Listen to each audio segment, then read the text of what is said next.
wherever you are, hope you are blessed and doing safe. Ladies and gentlemen, greetings, family. Of course, I'm tuning in. You see me without the glasses off today, but if you're looking for some opportunities, particular advertisement opportunities, then look no further at the link at the bottom to my email address. You can hit me up for advertisement opportunities. We are supporting and promoting your businesses here on this channel. You can also, if you would like to donate and subscribe to our Patreon, a link is at the bottom as well. So you have multiple ways in which you can advertise with the platform by emailing me when we go on through our live stream. You also have access to premium content, those that want to see premium content that you will not find here on YouTube or Facebook or Twitter, as I am suspended probably by now. You guys can check out the Patreon at link at the bottom. But advertisement opportunities, definitely email me, gavin.grich1@gmail.com for rates. And for the Patreon, it is the same as the YouTube channel. It is channel gboot2786. All right, I'll holla. Hi, Peace. I'm attorney Gavin M. Richard. Check out my latest book, The Commonwealth of Pennsylvania versus William H. Cosby Jr., The Destruction of Due Process in America. For approximately 2 years now, I have gone on a painstaking quest to investigate the rise and fall of an American icon, Bill Cosby. In the mid-1980s, there was not a star that was higher than Cosby. Advertisements with Coca-Cola, Jello, Kodak, along with the #1 television show for 5 straight years in a row. On Thursday nights, it was must-see TV on NBC. Cosby resurrected the genre of the traditional family sitcom that was once thought dead by television critics.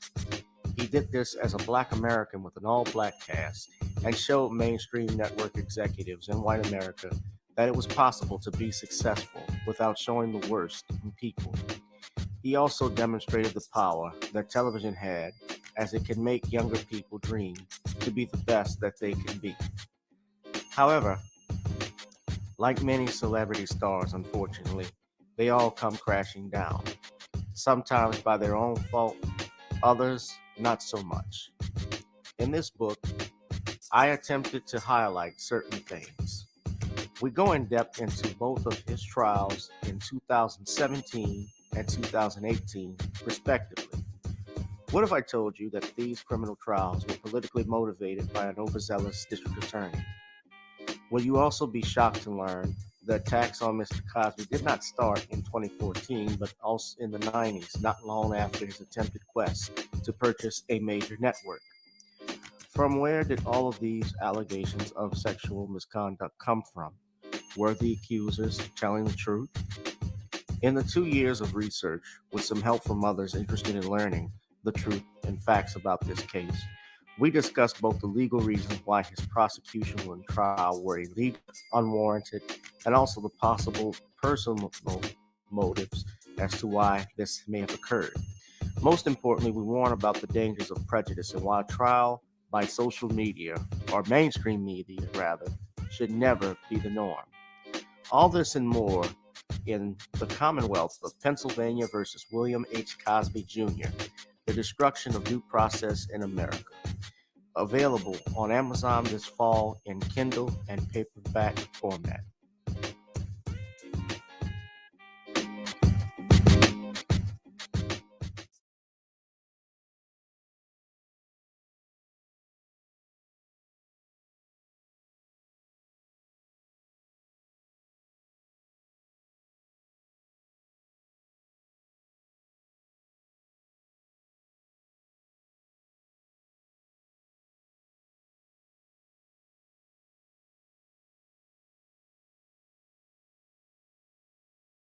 This is my exact point that I'm making. Like, Jewish people have owned the Black voice, whether it's through us wearing a Ralph Lauren shirt, or it's all of us being signed to a record label, or having a Jewish manager, or being signed to a Jewish basketball team, or doing a movie on a Jewish platform like Disney.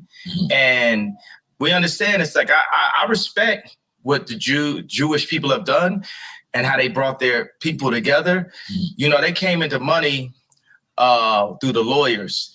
when after Wall Street, when all of the like the Catholics, they wouldn't divorce people. Right. So the Jewish lawyers came and they were willing to divorce people. That's when they first came into their money. So like say with me and Jay, with our culture, with the darker Jews. First of all, because you got this happens when anybody starts talking deep. Okay. Yeah. With the darker Jews, the 12 lost tribes of Israel, who we are, because we Jewish also. We're from Africa also. We're the blood of Christ. So we're not just black. We are Jew, just like the Jewish people. And now we're coming into money. But the main thing is I got to drink the Douce over the Hennessy as the first step to us coming together, like how the Jewish people came together.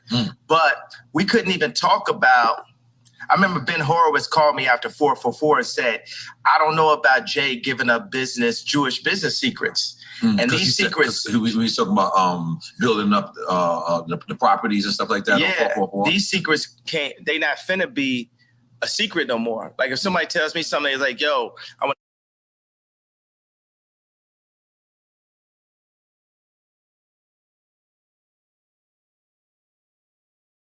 That was part of the Drink Champs interview that Kanye West conducted. It was conducted by NORE with Kanye West. They have actually pulled that video, ladies and gentlemen. Good evening. Welcome to another edition of Random Topic Tuesdays.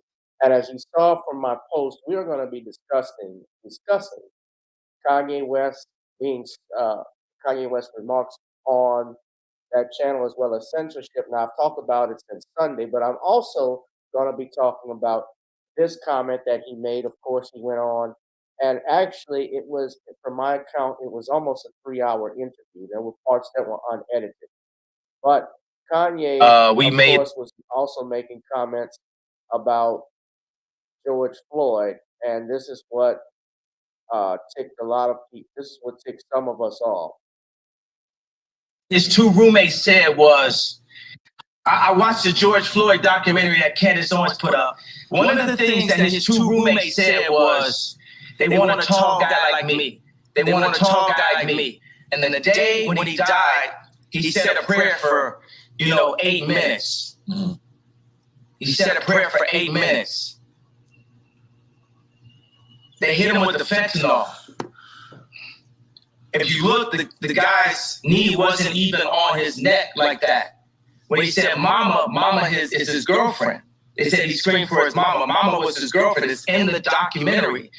But something that hit me, that fucked me up when I was watching the documentary, and it said, they want a tall guy like me. When I looked at that image of him, this tall black dude with the bald head, he reminded me of somebody else. Who do you think he reminded me of? Virgil. He reminded me of Virgil.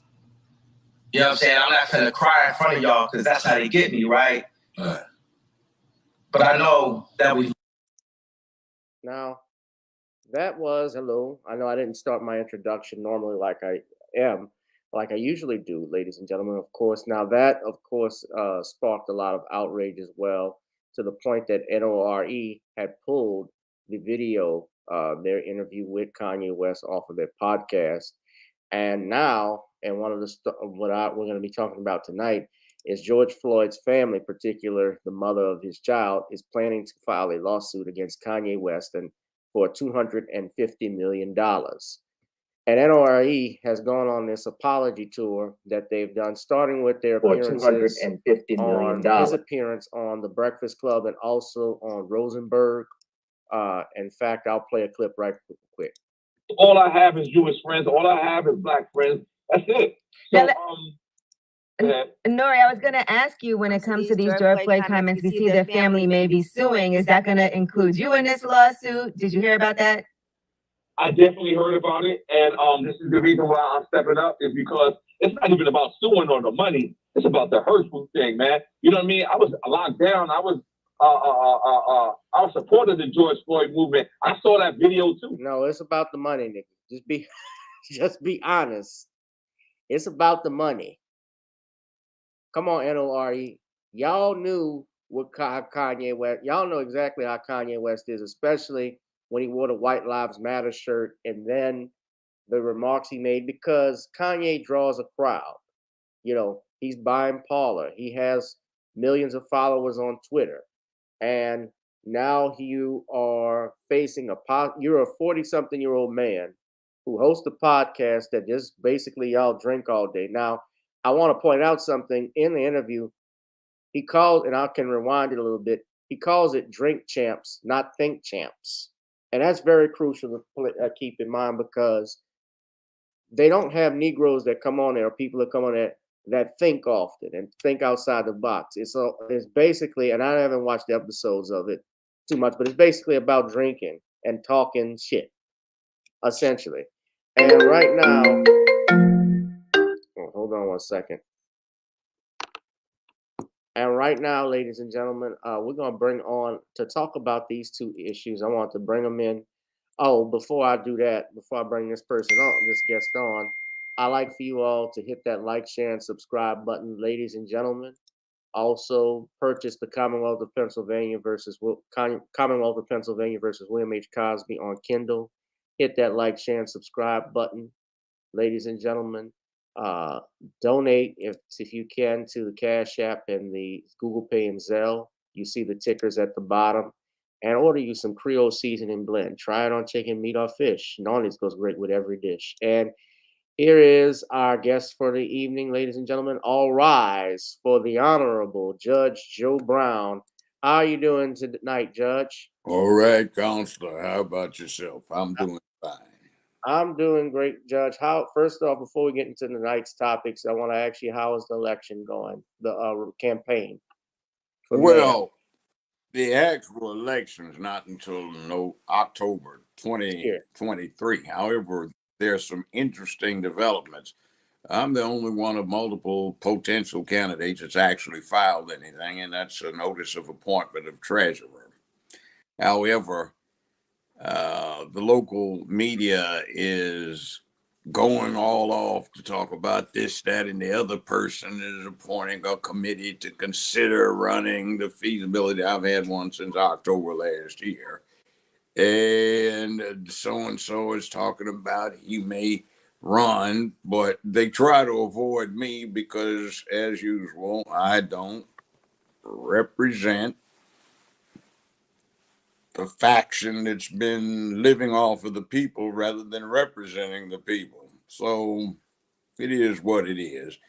But I think it's coming along nicely. We've been having a great reception. People have been running up to me talking about they want to get on board. So now that we appointed the treasurer, we'll have that set up in a week or so. I think we've got a pretty good chance. I've got name recognition, unlike most of the rest of them.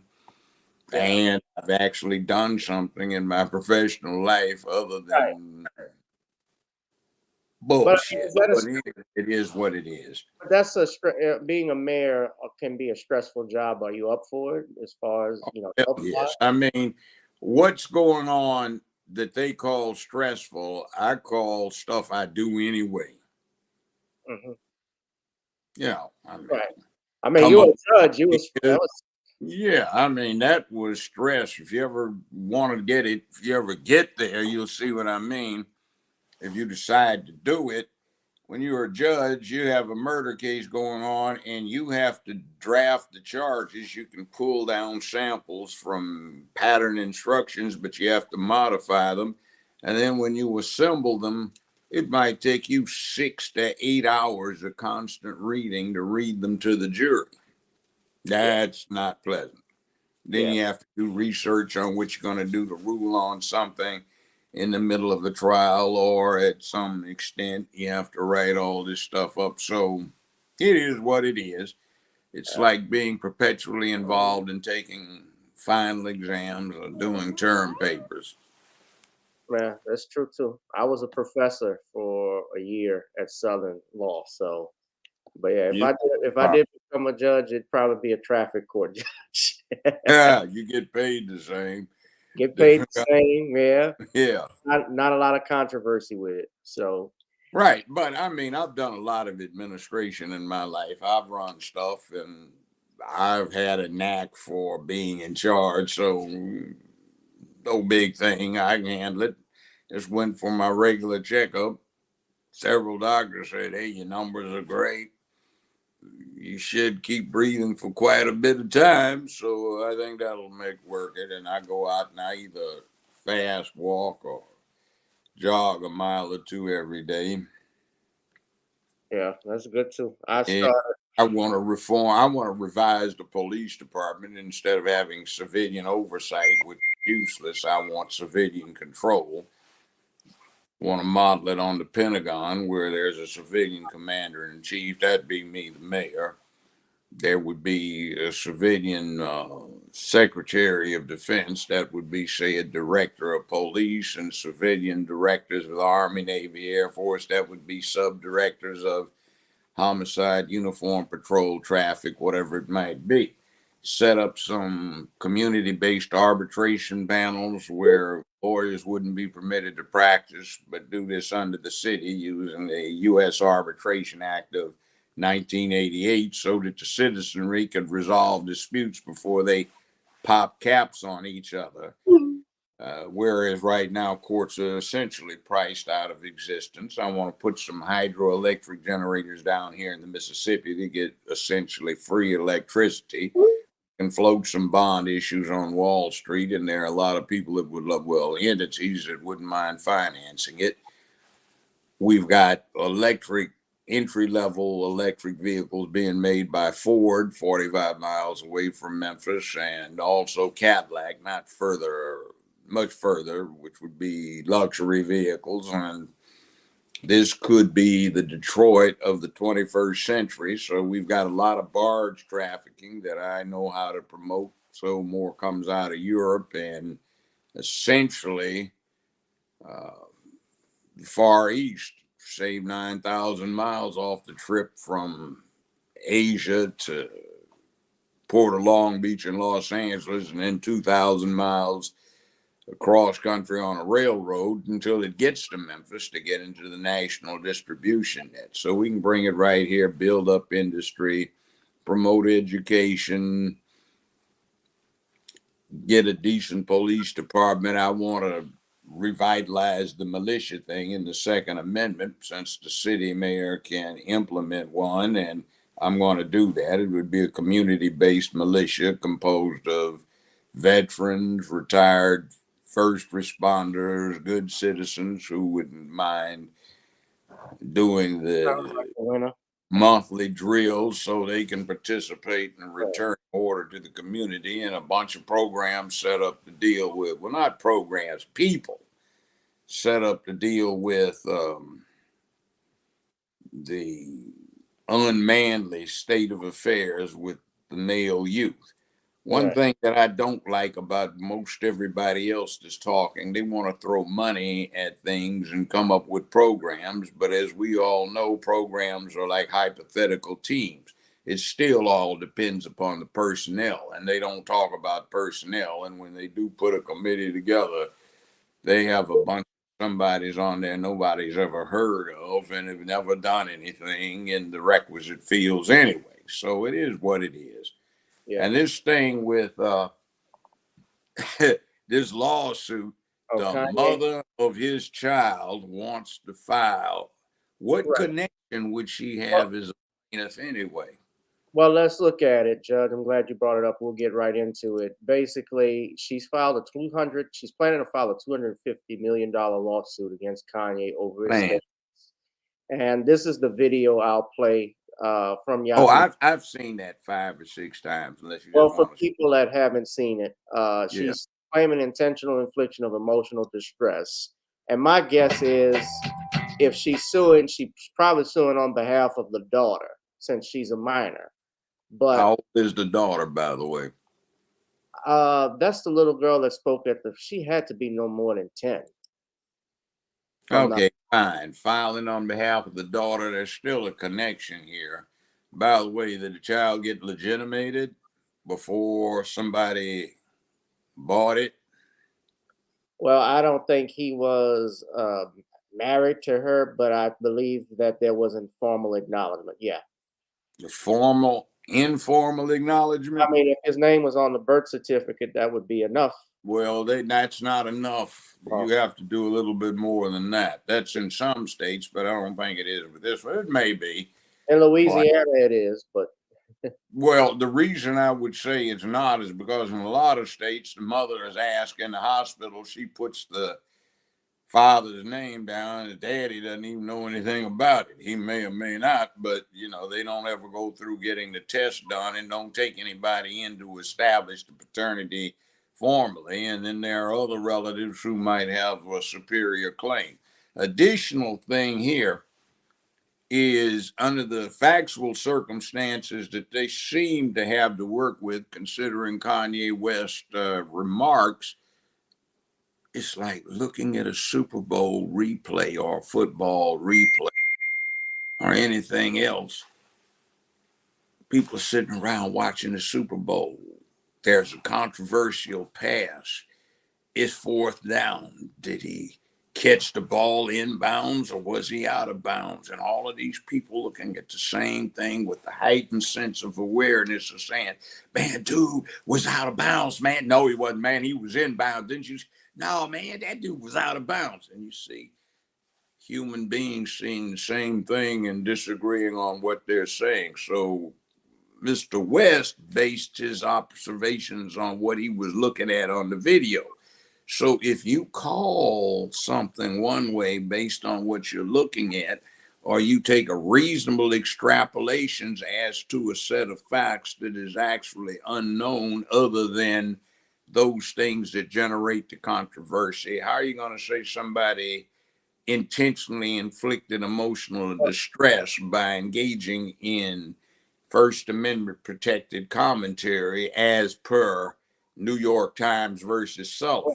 I mean, George Floyd was the subject, well, let's say the caption proposed for supposedly sweeping civil rights legislation or legislation designed at curbing purported excesses of a police department. So it's certainly a matter of public controversy. And you mean to tell me America has digressed to the point where somebody can't say something opinion wise about the merits of the naming of something? Well, and by the way, for those who want to get too damn woke, this has absolutely nothing to do with race right here. This is one black man talking about another somebody black. And in one case, one's a multi-billionaire, and in the other, somebody is what? A drug addict off of one of the most inconceivable drugs to be addicted off of if you didn't have a severe injury, fentanyl. right. Now, But Judge, that's some I do have to say though, while I get what you're saying about looking at the video and his perspective, but there was a trial, and a trial state, you know, it came out the cause of death was irrelevant. homicide. Irrelevant, counselor. Even if you're talking about a participant in the trial, unless there is a guilty plea, that is inadmissible. Look at OJ and the criminal trial. He was found not guilty. Had he been found guilty, that could not have been introduced at the civil trial. They had to prove his liability all over again because they're two separate proceedings. One deals with the public peace, dignity, and order of the sovereign people of the state or of the United States of America. Right. And the other deals with an grievance by a party who might otherwise go and deal with self-help and say, shoot Mr. West or something. That's what they're trying to No, but deal what with. I'm saying, Judge, no, what I'm saying is that what Kanye was saying was already been debunked in criminal court in regard. No, it was not debunked. They just didn't prove it beyond a reasonable doubt and to a moral certainty. What happens is that, well, in other words, the presumption of innocence as it pertained to the officer in question was not sustained relative to him. It had absolutely nothing to do with the intrinsic correctness or incorrectness, falsity, or accuracy of any proposition. That finding in court has no binding on anybody else except the state of Minnesota. And the officer involved in his appeal process has not yet been exhausted. So we don't even know the ultimate outcome of that.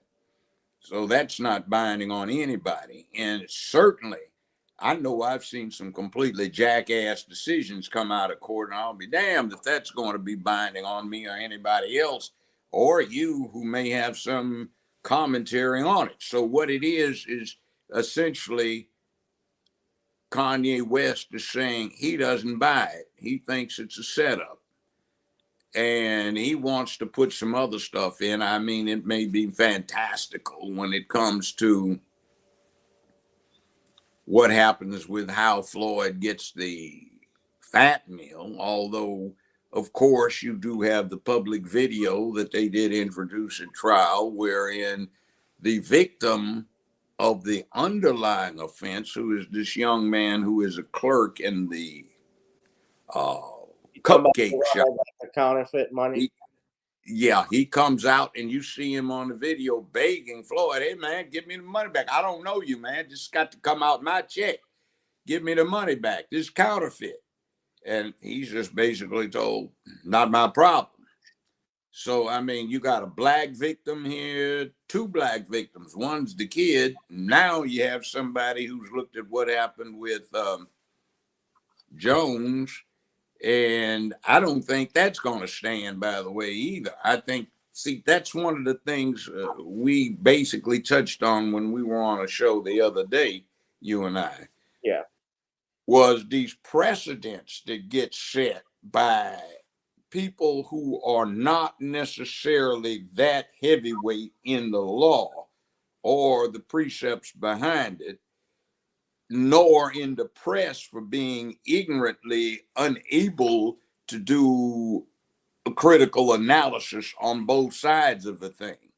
So you have people looking at what happened to Jones with Sandy Hook, and they think that's the way things are going to go. And you and I know that there is a distinct likelihood that, just like with Dr. Cosby's situation you wrote the book about, there are considerations that on appeal are not going to stand up.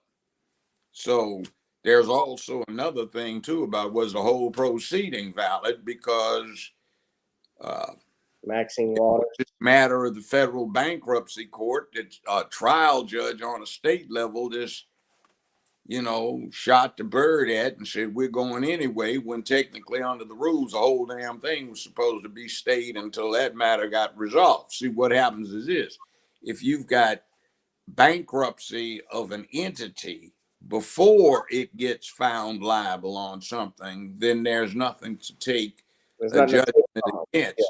But if you reserve it until after, under the current bankruptcy laws, that would not be subject to bankruptcy.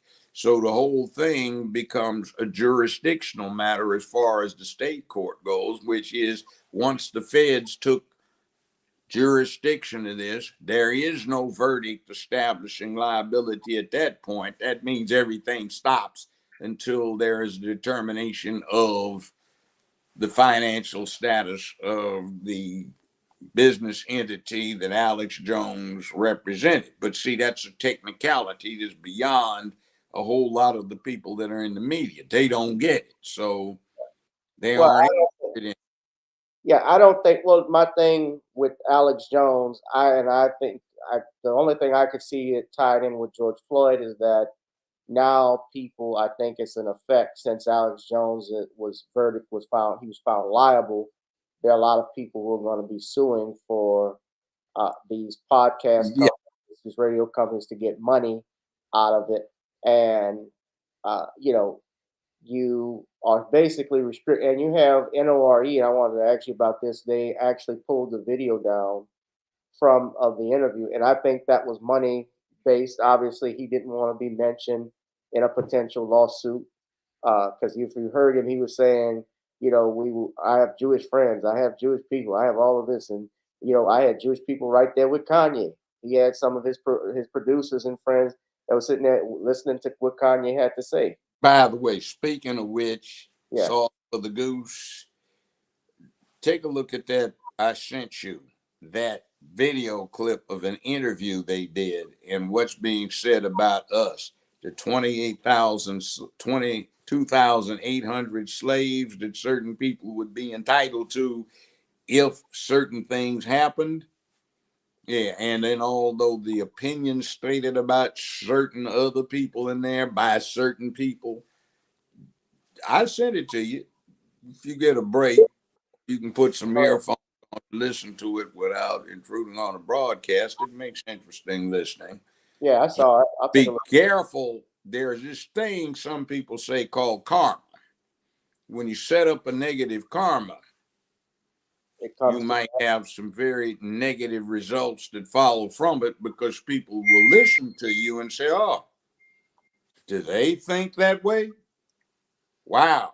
Well, then how did they have the nerve to complain about and exercise this other thing? And I know some people are putting it out that he's been told to take his money out of the bank, but as we discussed, it's not. That was predicated on some other things that happened before. But anyway, the question remains, what has happened to American law when we start allowing this kind of thing to happen? And $250 million worth of emotional distress? Come on now. I mean, look at Willie Gary's case, which stands as the record. That's a black lawyer. He still practices. He's 74 going on 75 down in Boca Raton, Florida. A black man holds the record for the largest jury verdict that was sustained on appeal in American history. It was 1984 83 rather, when that verdict was sustained on appeal, and it was for $750 million. And it involved the emotional distress of quite a few families, and it involved a franchise of funeral homes that was chartered or incorporated in Canada. So, I mean, there were many people, and they were only worth collectively that much, and we're talking about one person. So we're going to have to get into a real nasty mix of proving the expectancies and the intrinsic worth of somebody. And unless someone is trying to punish somebody or saying, in effect, and I don't like this new development, where they get source scapegoats. In other words, you can't scapegoat the person directly, but somebody that wronged you is essentially judgment proof. So you go after somebody, in this case, for stating an opinion.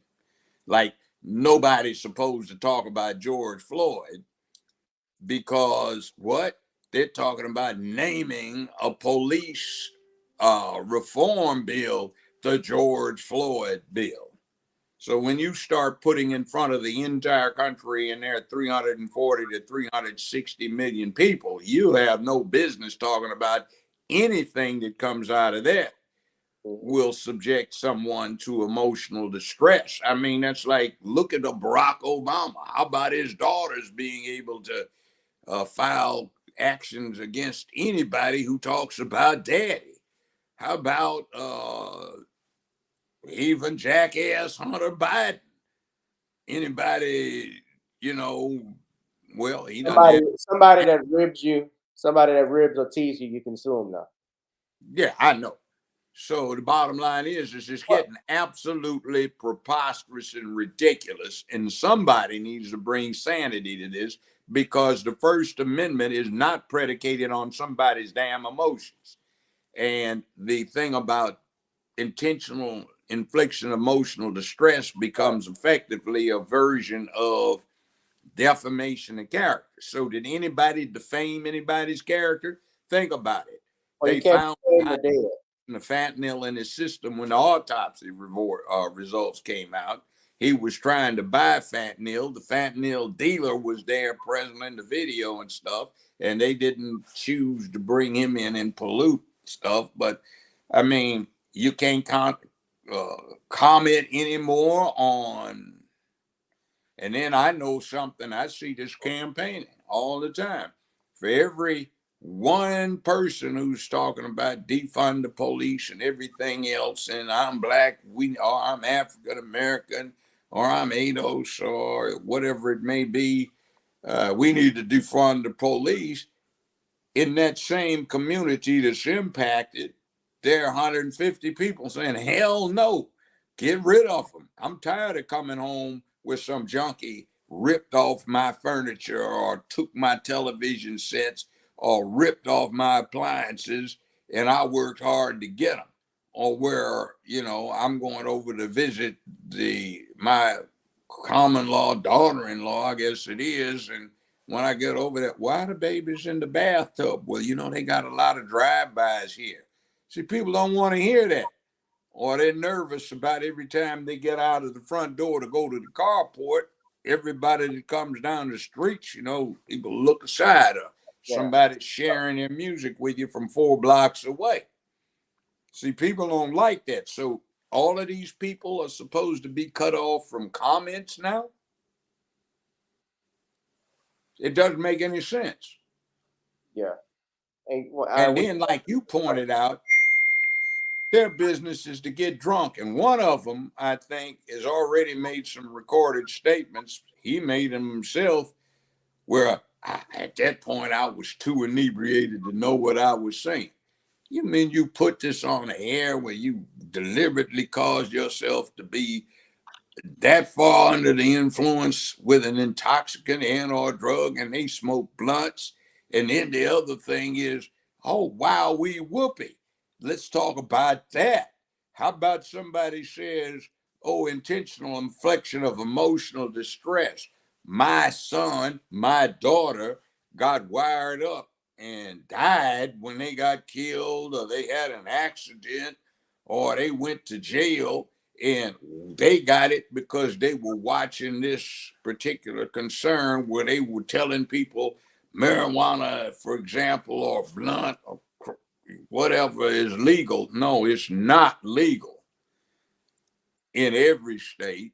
And in every state, it's still against the federal law. Well, Master Biden said he's erected no process. Well, he needs to pardon everybody after they get busted by name. He just can't issue a blanket pardon to everybody. It's got to be specific.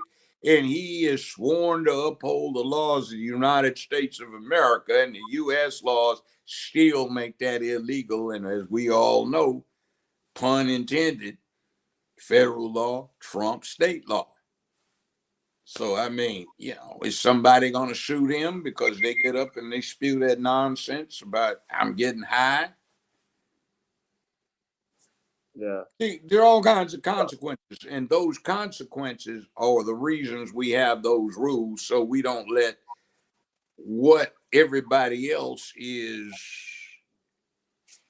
impacted by be determined by the weakest mind out there. It's like this whole thing with FCC and what's permitted.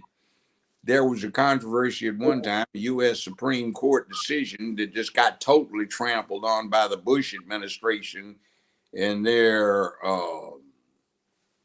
FCC rulings.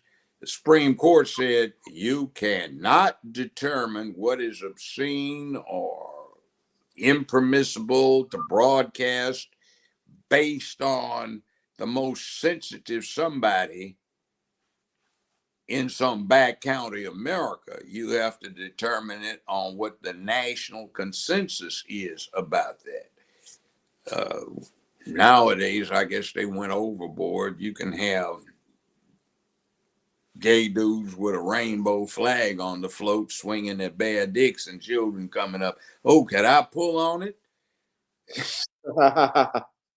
And that's okay, which is it's not okay, but nobody seems to get prosecuted. By the way, let somebody straight get up there talking about free sex again, and I bet you some people would be in jail.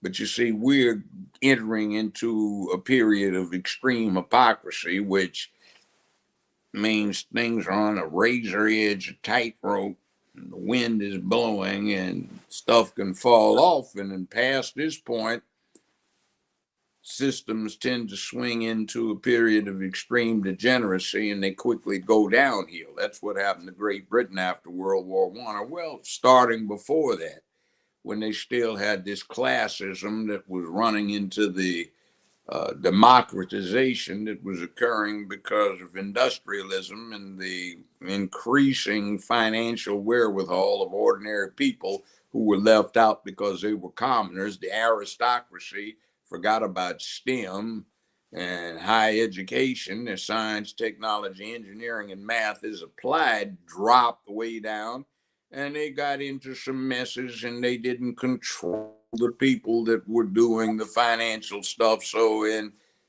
20 years, 25 years, they are a third-rate power, other than the fact that they got the bomb secret shared with them by the U.S. through the Manhattan Project in World War II. Now their colonies, former colonies, India, Pakistan, which used to be east of northern India, they're more powerful than Britain. Certainly Canada, certainly Australia and New Zealand and a number of other places. And now Great Britain's a third-rate joke. They've got 2 new ships in the Navy, aircraft carriers, and they had to borrow planes from the American Navy to put on those things. And most of them are halfway operable due to lack of spare parts. And somebody actually down there questioned, is there no more free speech? Hell yes, there's free speech. We as Americans need to exercise free speech and tell these bozos to go to hell. Now, I commented to you one time, I said, 55 years ago, I had a Russian professor at UCLA. I was a teaching assistant, and she said, America is in grave danger of becoming a fascist state. Not from some jackboot wearing, goose stepping uniform political thugs, but from some, as she put it, pink panty wearing, switching and twitching, long haired beatniks who think that they're doing you a favor by restricting what you can say and think. We do that not because we want to just take that away from you. Mm-hmm. We want you to focus on something. And when you focus on it, and as a people, you become adept at that, then you can be a free democratic country. And interestingly enough, in 1967, she gave me a translated paper from Comrade Lenin. And in it, he discussed how by the last decade of the 20th century, 1990, the Russian people would be ready to become a democracy and ready for, get this, the very words were glasnost and perestroika, which Gorbachev used in 1990. He said, Russia cannot be free until there are no significant numbers of Russians remaining with a living memory of their enslavement under the czars.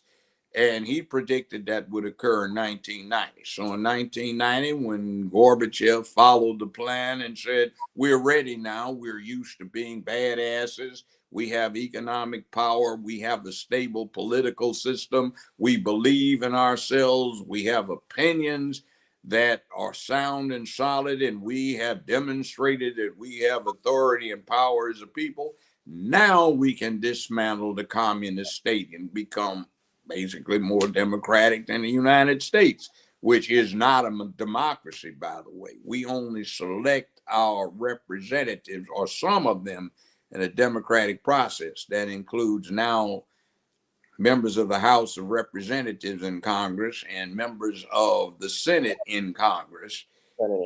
President right. Still left up to the College of Electors, whom we elect.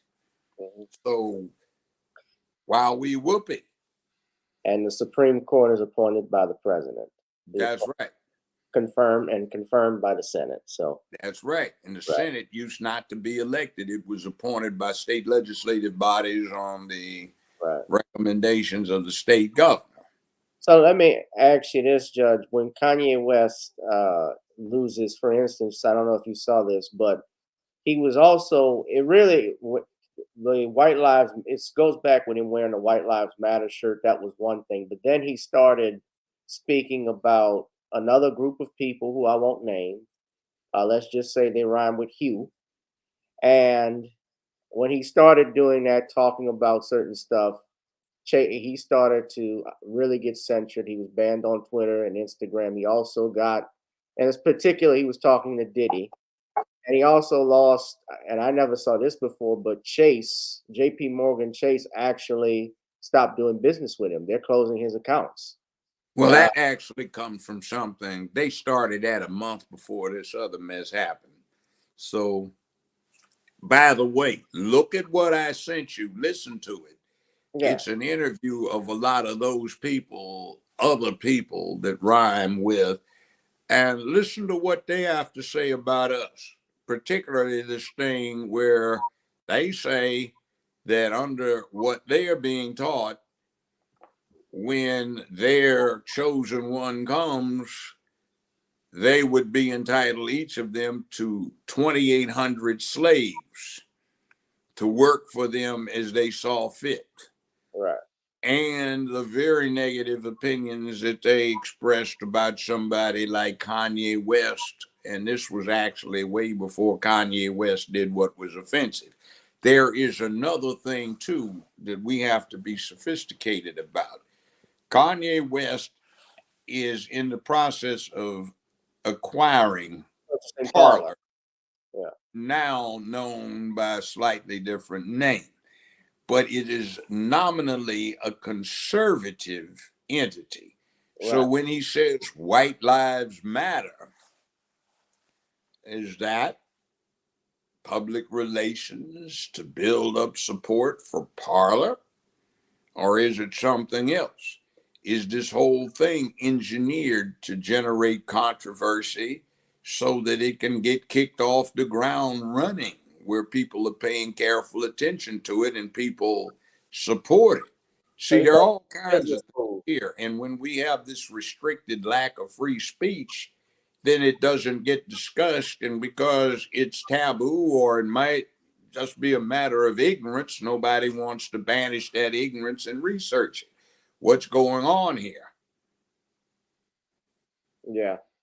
So you think it might be a business move by him? It might be, it could be. I don't know. It's a possibility, and some might allege that it is, but I say we need free speech so it can be discussed, so we can make up our minds as to whether or not we wish to patronize this. Now, I like Parler because it gives you not 280 strokes. It gives you 10,000, if I'm not mistaken. I went on there regularly, but then it got too hot for certain people, so they put together their little conspiracy, and I called it that directly to get rid of it because too much was being said that was not censored. And that is important. And I love it that Elon Musk got involved in this whole thing. And by the way, he sent Mr. West a tweet that says, "Welcome back." Now, the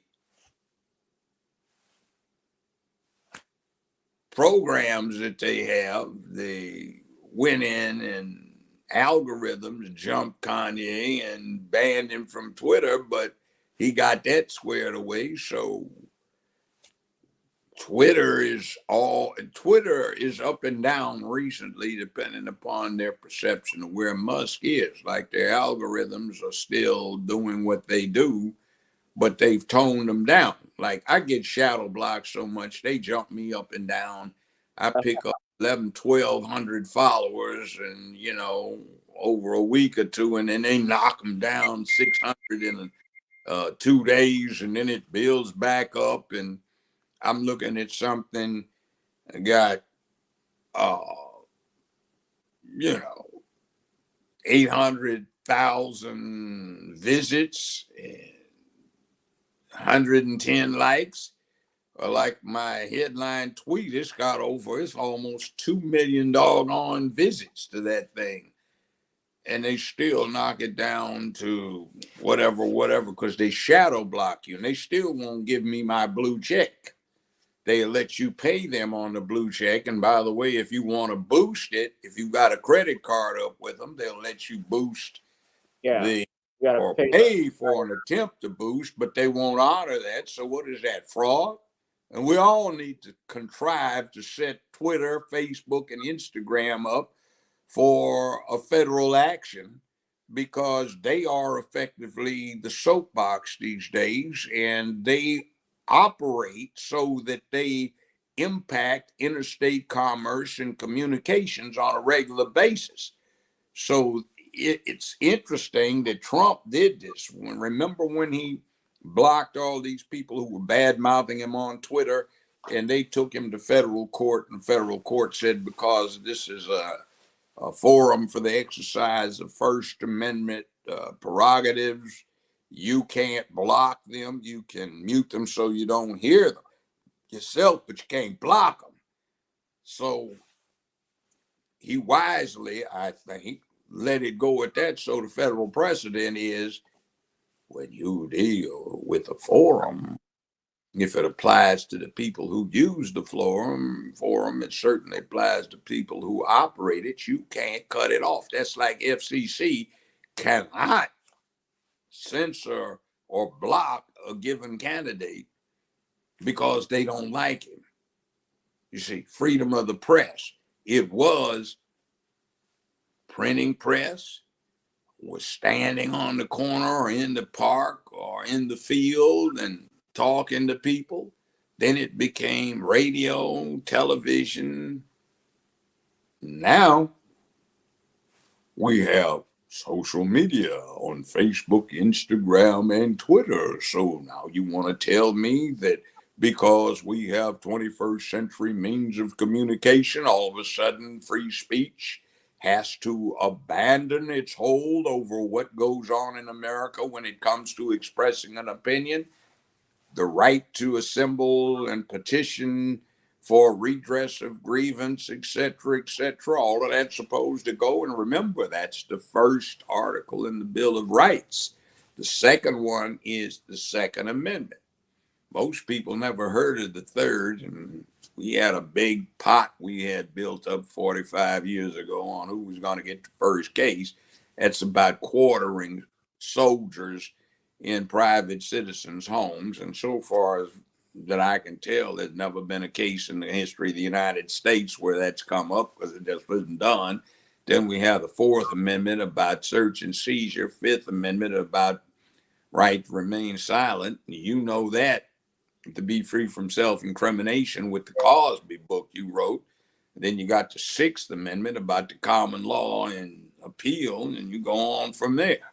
So we've got an interesting thing set up where the whole government is predicated on we are going to protect the rights of the people to be sovereign, not individually, but as a collective, instead of vesting it in some house, royal house like the English did. And we're citizens, not subjects. Like if you're in Canada, Australia, New Zealand, the Bahamas, Jamaica, man, or you're in Great Britain, Ireland, and Scotland, you are a subject, you're not a citizen. You're not sovereign. The royal house is sovereign. You happen to be a subject with some rights, constitutional rights, but interestingly enough, Britain doesn't have a written constitution. We know that, but the average person does not and doesn't have a bloody clue because they're not interested in only 25% of our number. Lawyers and judges have actually read the Constitution as an entity. We study it in law school, but very few of us have actually read the whole thing, and that's deplorable. Yeah.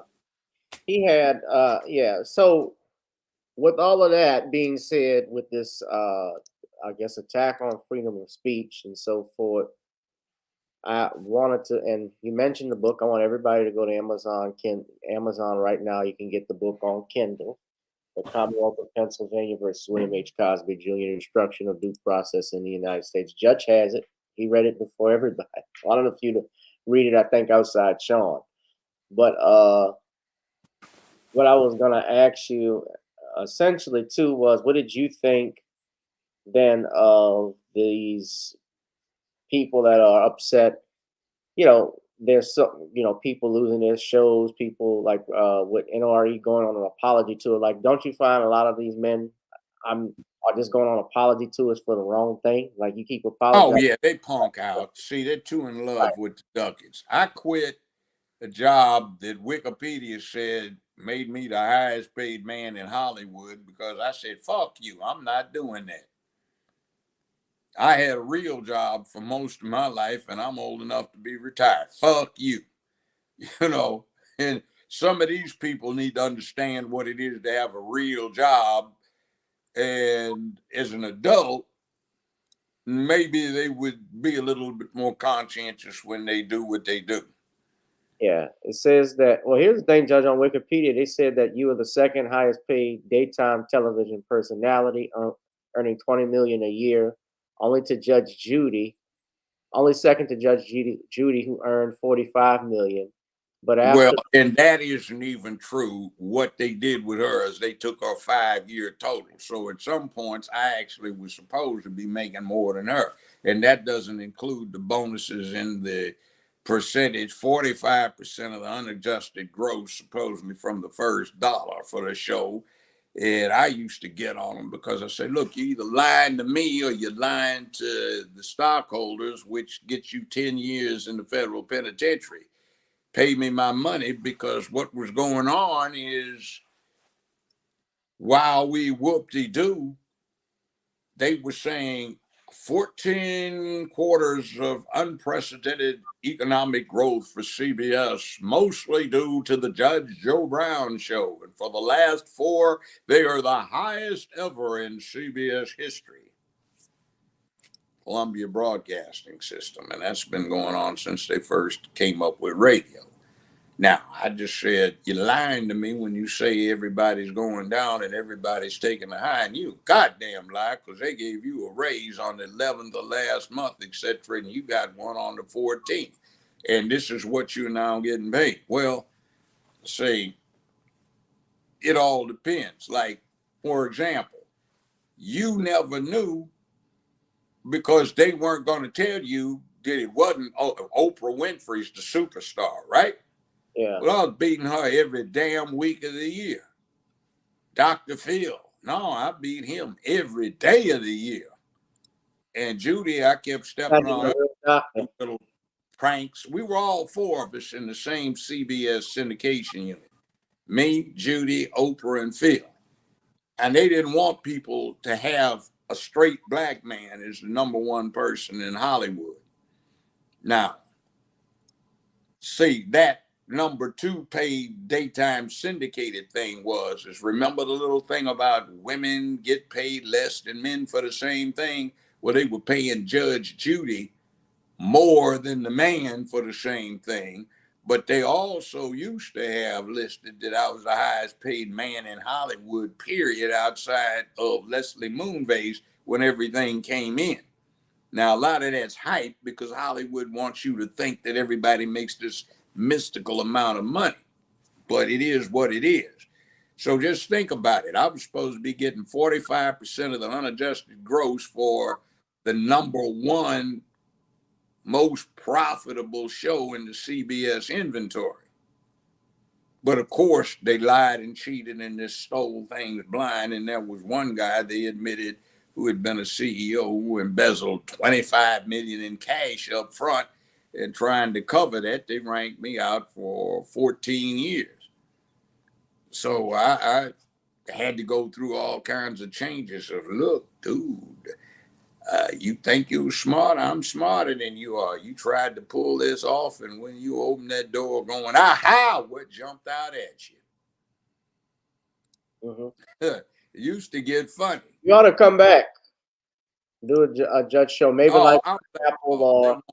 But I tell you what, if you want to see me, I'm being streamed all week long on Fox for this mock trial of the Hunter Biden laptop. And let me tell you, that is atrocious. Forget all that porn. There's some stuff on there that impugns national security severely. And how in the hell did this crackhead get his hands on that stuff?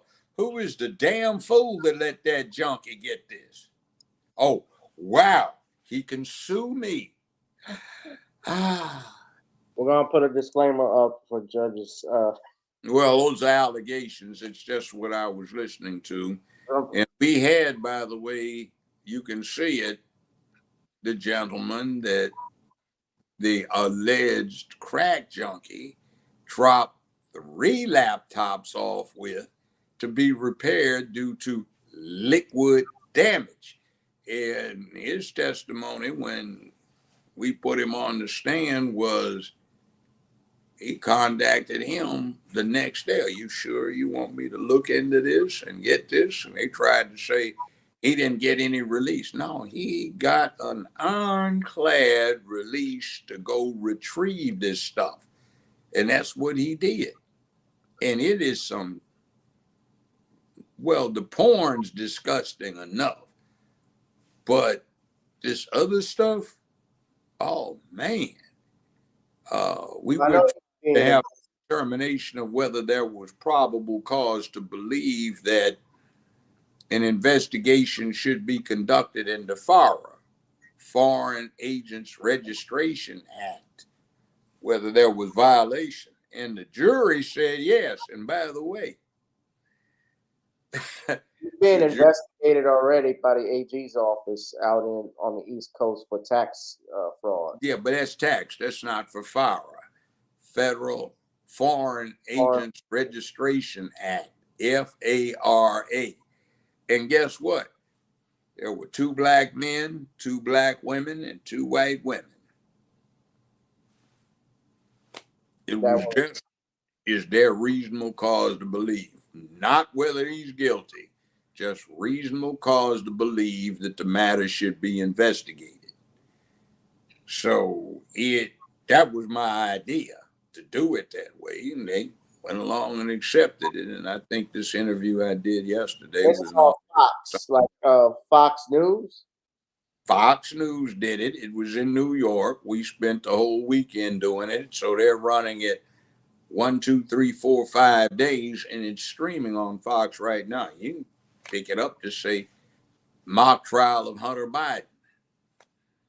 And they have a promo that features yours truly. I'm back on the bench again, doing this arbitrative mock grand jury investigation, or not grand jury investigation as to whether or not citizens would find reasonable or probable cause that the matter needed to be investigated.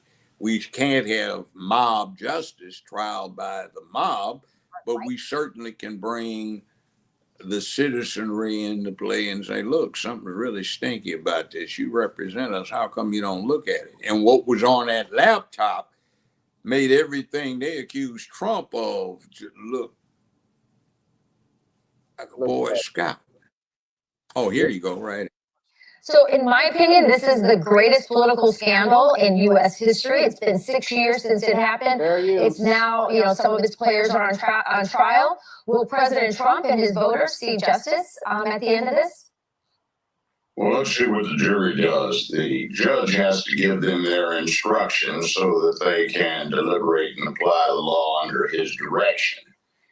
I think there is another problem here that is revealed, and that is the need for reform as it concerns the FBI. And there is an indication that has once again resumed its political manipulations as an entity, and that's not what it's supposed to be about in America.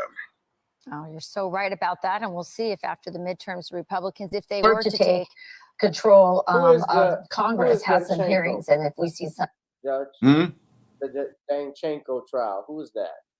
It's a Russian that got caught up in this thing with this former English English MI6 operative, and he got hired by the Hillary Clinton campaign to try and dig up some dirt on Donald Trump.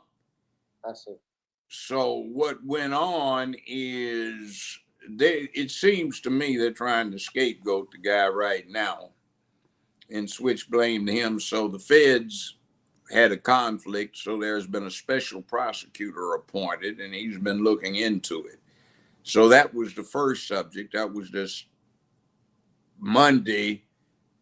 Yesterday, it was ready to go to the jury, or at least for them to be given their instructions. Reforms and maybe some change of leadership at the FBI would be nice.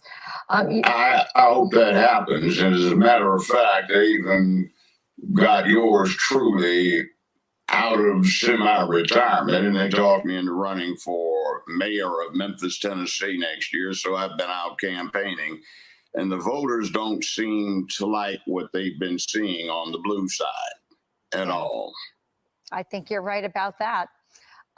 So let's move to another topic, because you were also asked to participate in a Fox Nation a show called The Trial of Hunter Biden. It's a mock trial. You presided as the judge in this mock trial. I'm going to play a clip and we'll come and get your reaction on the other side.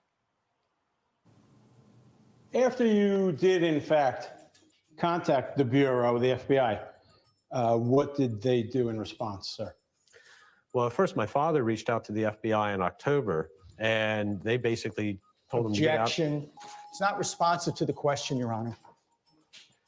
Judge, a little We're latitude. here for a semi-probable cause in one sense, so that'll be permitted. Well, you may get some movie roles out of this. You have an amazing voice, Judge. But I would also say that I'd like to know what you think, you hope viewers will get from this exercise of seeing a mock trial of Hunter Biden. It was kind of a weird mock trial. The way we configured it actually was a mock proceeding to determine if there was probable cause to believe that further investigation should occur. And some of the things that are on that laptop are really disturbing. So it looks like the public needs to encourage its system to get into this. We don't want mob justice, but sometimes the collective needs to bring pressure to at least look at things, because from what we were looking at on that laptop, something's way wrong here, way wrong. And America is becoming no longer the land of the free with this kind of situation, because it's just obvious that compared to what's happened to, say, Mr. Trump, President Trump, versus what's happened with this family, it's like they don't live in the same country. That's right. Well, Judge, you're talking about equal justice, and we'll see. Maybe there'll be a mock trial of the big guy eventually. So great to have you on this morning. Thank you for joining us. The big guy is how Hunter kept referring to his dad. Did you have the meeting with the big guy that I arranged? And then big guy comes back and he says, hi, big guy, this kind of thing. Yeah, son, it went. Thanks for bringing them. It's very productive. And all it is they were paying him $84,000 a month. And he had just gotten kicked out of the military dishonorably for being a junkie, allegedly. And he had no skills. And the whole thing that he sort of really confirms with what's on that laptop, is he got paid this and brought in with these foreign corporations to be able to have direct access to the vice president of the United States, and also some things on that laptop, or at least one of them, directly to the president of the United States. And then there's another little matter too about White House tapes being on that thing. And some of the things that are on those videotapes are like, oh, dang, wow. It's just some really bad stuff here.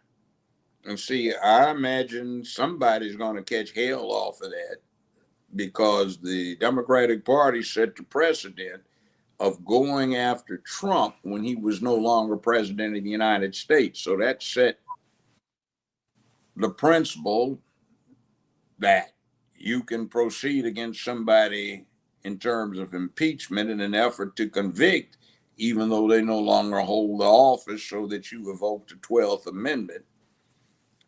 So what we have here is activity allegedly by Joe Biden when he was vice president of the United States, as revealed by his emails to his son, or responses to his son, and what his son says, and some videotape that's on those things that suggests that there are very sound impeachable offenses that were committed. See, Article 2, Section 4 of the Constitution says that the president and vice president can be impeached, and if convicted, removed from office. There are 3 categories. 1, bribery. 2, treason. And it's not treason, at least not in terms of what applies to Mr. Trump, because treason is the only crime defined in the Constitution. And it's very strict and clear when it comes to what has to be proved and how many witnesses you need and what the proof has to consist of. And then it goes to crimes in office, which is number 3, either felonies or misdemeanors. So you have an ample store of stuff on that laptop that would, I mean, it's like the Watergate mess. Worse, because the Watergate mess was by circumstantial evidence and inferences and some missing tapes, but this stuff just... Yeah. Yeah. And, you know, what are we going to wind up with if we get this midterm disaster and you get Republicans in the House and in firmer control of the Senate? You might find that Mr. Biden becomes the first president who was impeached, who became convicted.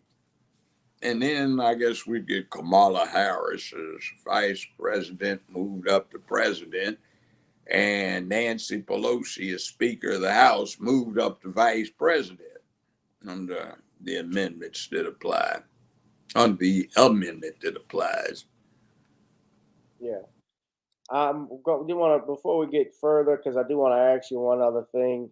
Speaking of which, because you mentioned the Senate and the midterms coming up, someone had a question. Welcome, Castle Dragon 78. Hit that like, share, and subscribe button. Welcome them. You mean about why won't Ukraine surrender? Yeah. Well, Ukraine has some problems. They have a resurgent thing with the National Socialist Workers' Party. The German acronym for National Socialist Workers' Party is Nazi. And it's interesting, but some versions of World War II history put it out that the largest number of volunteers to fight with the Germans and also to round up Jews, gypsies, homosexuals, transients, came out of the Ukraine. And since Ukraine remained part of the Soviet Union after World War II, Stalin didn't go along with what Europe was trying to do relative to the Jewish question. So there were a lot of people, Ukraine-wise, who escaped prosecution for war crimes and crimes against humanity, and that's still resurging. There is a huge problem alleged in Ukraine when it comes to sex trafficking, and that particularly impacts people of African descent. I guess Ukraine being probably the southernmost Soviet republic or state, a lot of the Africans would rather spend their time there near the ocean where it's temperate rather than further north around Moscow where the Fahrenheit temperature dropped way below 0 for quite a while during the year. So you have these people who came over in the 50s from Africa, their children, grandchildren, and great-grandchildren, and a lot of the great-grandchildren and grandchildren are experiencing persecution, and a lot of them have been swept up as sex slaves and being kept in hotels and former apartment buildings where there are armed guards keeping them in there and not letting them leave. And you find that a lot of the people who wanted the Russians to come back in were in fact descendants of Africans who are Ukraine Africans, Afro-Ukrainians, I guess you'd say, or Black Ukrainians. Yeah. And there is that. The other point is Ukraine used to be a large part of the Soviet Union. And in fact, Nikita Khrushchev, who was the Soviet premier during the little tussle up with Cuba and John F. Kennedy, he was from Ukraine. So that was a big part of the Soviet Union. So there are people in Ukraine who want to go back with the Russians and those who want to stay away. So let's see what happens. I know that the Russian army is finding this quite valuable by getting another generation of its officer and non-com corps exposed to actual combat. So when they first went in there, the troops were pretty much reserves and such who weren't that well trained, and now they're putting a different quality in, and they've revealed that they have hypersonic cruise missiles, which we don't have yet, or at least we haven't revealed them. And also a few other things that are interesting. The Soviets, well, former Soviets, the Russians have ramped up production of this T-14 Armata tank that's supposed to be something that might be on par with the American M1. So they're finding out a lot of things that they needed to find out to be militarily more effective. And they'll learn, sort of like Vietnam was for us.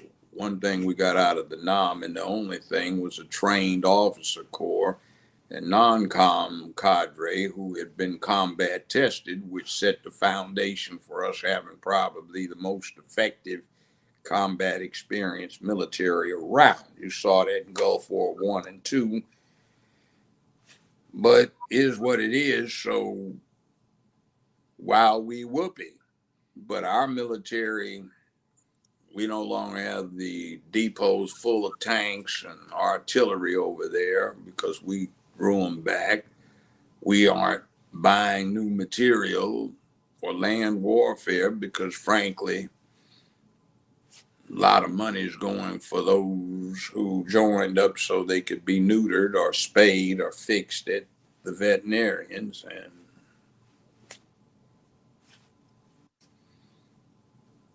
they have a man up campaign that they've had in effect, and we've got a sissy up campaign going. By the way, the People's Republic of China, January last year, put in place an official man up campaign. It's interesting looking at their ads for their army and looking at ours, where every one of ours has somebody in there who's, let's say, not traditionally normal. Boys holding hands and girls holding hands. And there's one they had that I found interesting. They turned it into a cartoon, and then they made a female soldier. Wait, in China? What? No, this is America. Yeah, they have this cartoon or animated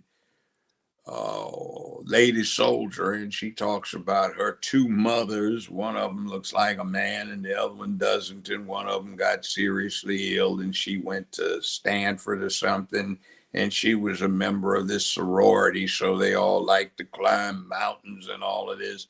So she wanted to give back and have an exciting career, so she joined the military as a corporal, not an officer. And apparently she's into missilery, so they do this. And she talks about that interest and girlfriend and all of the rest, and then she morphs into the actual person. Meanwhile, the Chinese have got this man up thing, this macho thing they're using for recruitment. And I said, oh man, ain't that something? Looky there.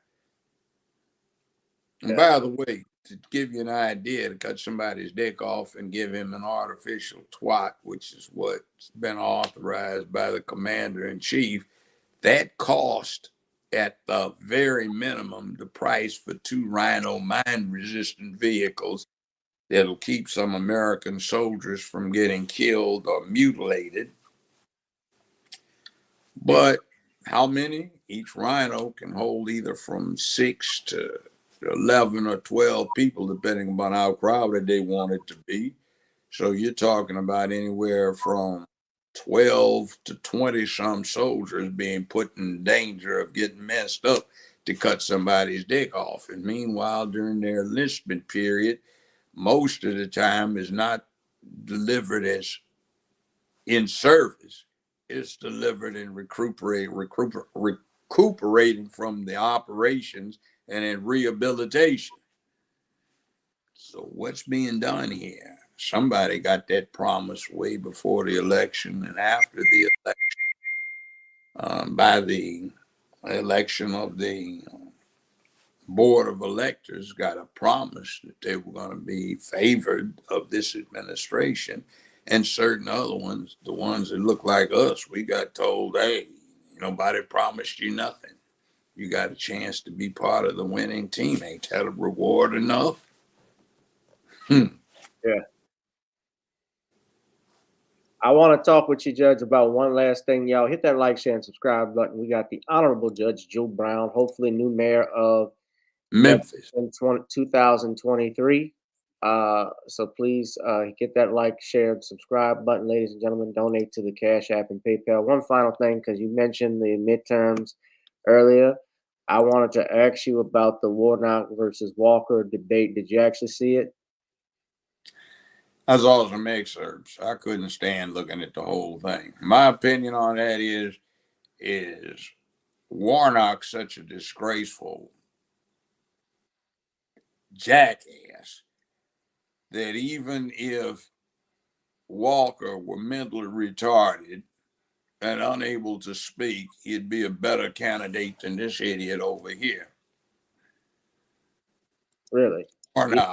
Warnock is for destruction of the traditional nuclear family. He wants to let the trannies go advertise and recruit in the schools, the pedophile contingent, alleged. Well, hell, he's a public figure. He can't do a damn thing about it, and that's what he's doing. He wants to get rid of the police, but yet again, what are we supposed to do? Federal courts just recently ruled that the police have no obligation to protect you. So he wants to get rid of the Second Amendment. So what are we supposed to do? I mean, turn this buzzard out. Let him go deal with the mules, the jackasses or whatever. Isn't that? Well, I guess it's a donkey or something. That's also a jackass. So I'm not even insulting him. Let him go deal with that, because the Democratic Party has been assuming that we are owned by them and they're not delivering anything. So let's get rid of him. He's a danger. Meanwhile, Herschel Walker isn't the lesser of two evils. At least somebody might be able to say, support this, support that, in a way that will defeat what this idiot is trying to do. But I mean, Herschel Walker. But I mean, even listen to Herschel Walker, he can't even complete a full sentence. He doesn't. I mean, I know, but I don't care. It makes it less dangerous than this other fool over here that can. I'm not a fan of Warnock either, but I know, but it's not a matter of the lesser of two evils. We have a positive evil. And even if this guy is a low-grade moron, so long as he takes direction, he will help undo the evil. So he's not the lesser. He just happens to be a less capable cure. Did you see when he pulled out the prop, the badge? Oh, yeah. Well, actually, it's a real badge. He got given a law enforcement officer. They tried to say it was just a prop, a stunt prop. It wasn't real, but apparently it is. Well, it's a real badge, but it's not. My understanding, it's not the formal badge that's given to actual law enforcement officers that are working the field. They give those badges out to entertainers, those that support law enforcement. I mean, Steven Seagal has one. Well, Steven Seagal was actually elected sheriff. Elvis Presley So actually has one. Yeah. Presley got issued a special deputy's badge by the sheriff here in Shelby County. And actually, if you want to see those special deputy badges, all you need to do have done is gone down to the local juvenile court where the people in the sheriff's replica uniforms did not work for the sheriff's department. They were private security in replica uniforms carrying the same badge and credentials that Elvis had. So I know about those, but I mean, he got given it by an elected sheriff. That happens. That's for community service type reward. But Warnock doesn't even have that. Warnock needs to deal with the fact that that trash and all those homeless people camped out across from his church are getting neglected, and the asshole has the opportunity to do something about it, but he hasn't done a damn thing. And every time he goes up there and preaches like a hypocrite in his church, every week when he's back, he can see this, but he doesn't do anything about it. So, and I don't live in Florida. I mean, Georgia. I know a lot of people that get through there often, but while we whoopee, my main problem with Walker is that he's got a connection with Cobb County, which really needs to be cleaned up because the racism in their judicial system. But you think Walker would clean that up? Well, that's statewide, but he ought to say something about it. He can. All somebody's got to do is slip him a note. Hey, man, have somebody read this. You can put it in the congressional record. You don't even have to read it. At least bring in advisors. And this guy's trying to write his sermons rather than dealing with what he needs to do as a representative of Georgia. So he has not done a good job, in my opinion, and he needs to be turned out. And he's part of this group, a party that assumes that they own the black vote, so they can act as surrogates for another different body of people, that alphabet mob. And they know that they own the Negroes, so they're going to get the Negro vote. And the Negroes don't require that the jackasses deliver anything in return of the vote. And the Republicans know that they won't get the Negro vote no matter what they do. So neither party has an incentive to do anything for black folk. So we need black folk to just say, oh, hell no, you had your shot, you blew it, you didn't do a damn thing. And I know you were the coach's favorite, but you need to sit your butt on the bench and reflect on your errors. Yeah. Do you think, so I don't know, and then you have Stacey Abrams. I got to bring this up too. Oh, hell no. If you're a black man, vote against that heifer. Oh, that's the thing. They're not a damn thing either. And that damn fool, what's his name? The chicken eat one that got skinny, looked like a bobblehead now. Oh, Reverend Al. He said black men insecure if they can't vote for Stacey. No, that ain't it. If you're a black man and you got some sense, you act like a man and say, you can't abuse me like that. Roland Martin here. Talk about the midterm Roland Martin. I want to turn to Georgia, which is on everyone's minds because less than 2 months out from the midterms. Yeah, because I remember this. Tiffany Cross was talking about this. Are black men large in number enough to decide this race for Stacey Abrams, or is this just a headline that's more yellow journalism and sensationalism? 12. There was a 9-point gap between black men and black women. Obama-Romney.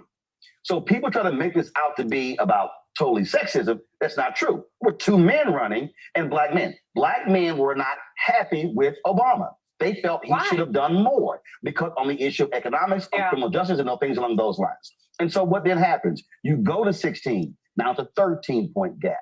No, he mentioned, you see how he mentioned those three issues? It really wasn't about that. It's the fact that he did not speak up for black men, black people like he did other groups. Bottom line. That's what it is. And on Twitter, there's a little thing hitting now. Somebody made a comment. He went to school with him. And there is this recording of him getting up in front of a large assembly of white folk talking about he did not identify with American blacks and he didn't like them. He doesn't. He didn't grow up with them. No, he grew up in Indonesia. No. And he spent the last year of high school at a real upscale private high school that my ex-wife wanted me to send my oldest son to. And back in 20-some years ago, the tuition was, guess how much? It was almost $95,000 a year without including room and board. And when Obama went there, I've talked to one suburban white guy. women get a lot of attention when it comes to voting. But in Georgia, $45,000 a year. And I talked to another guy out in Hawaii. He went there with him. It was $45,000 a year. So that's not our experience. And then he took 2 years off, and Daddy sent him, well, stepdaddy sent him around the world to have fun. So he enrolled at 20 years old as a freshman. You think a strong blue Yeah. area, but that's So just this is not from the case. News More Nation. purple. When we were talking with voters out there, they were saying they weren't really leaning Democrat or Republican. It was more about the candidate themselves, something you and I have talked about, candidate quality, and they want to make sure that they're focusing on the issues they care about, and if they do, it doesn't matter which party they are, they'll vote for them, and this could hurt Democrat governor candidate Stacey Abrams with what we're seeing, a major shift in Black conservative movements going towards Kemp here. She's working in these final weeks of the race to gain support among Black voters, specifically Black male voters, to win their support ahead of the midterms. Yeah, I wouldn't vote The for her. descendants of those who used to pick cotton are going to pick the next leaders of Georgia.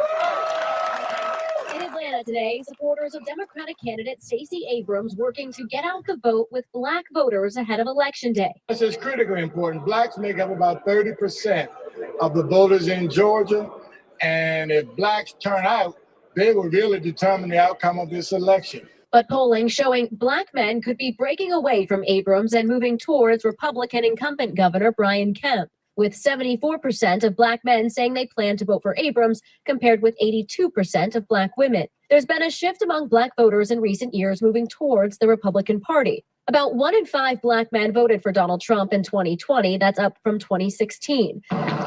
Republicans in Georgia seizing on the opportunity, opening a new Black community center in College Park, an Atlanta suburb they say is trending Republican among members of the Black community. They say that has a lot to do with the economy. A lot of the people that come to our center, interestingly enough, are business owners.